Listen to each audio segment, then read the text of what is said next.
আমরা রুমিন ফারহানকে খুঁজে পাচ্ছি না। ও এমন সাজ সেজে আসবে যাতে ক্যামেরা এবং দর্শক দুটি ওর দিকে থাকে, ওর কথাই সবাই শুনে।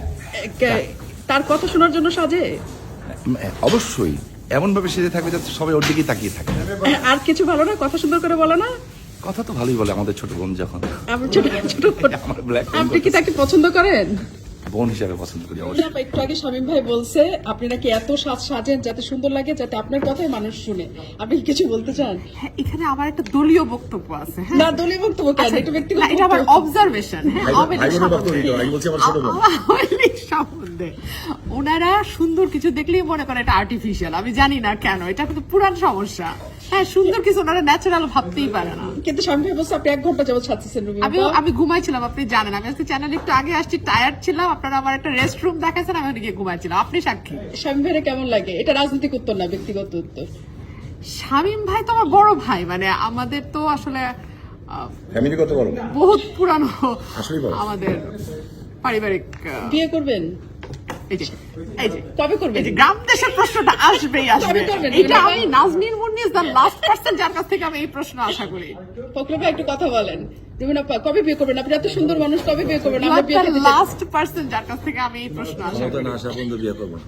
কে ও ঠিক করছে ক্ষমতায় না আসা পর্যন্ত বিয়ে করবে না। এইজন্য আমাকে ক্ষমতা ছাড়তে হবে। আমার সিট ওকে ছেড়ে দিয়েছেন। এই রুমিন আপা দেখছেন, সত্যি ক্ষমতায় না আসলে বিয়ে করবেন না? এগুলা কি অনলাইনে যাইবো? আছেন এবং আমার খুব আদরের ছোট বোন, যদিও এটাকে যাবে একটু পরে।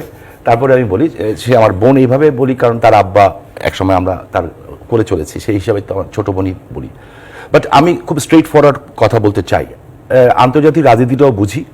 আমি যেটা বুঝি যে কোনো একটা শক্তি চাচ্ছে যে দেশে কোনো নির্বাচন না হোক, এবং যারা লন্ডনে বসে আছেন তারাও চাচ্ছেন এইখানে নির্বাচন না হোক। বিএনপির মধ্যে দুইটা ফ্রিকশন আছে, একটা আম্মা গ্রুপ, একটা ভাইয়া গ্রুপ।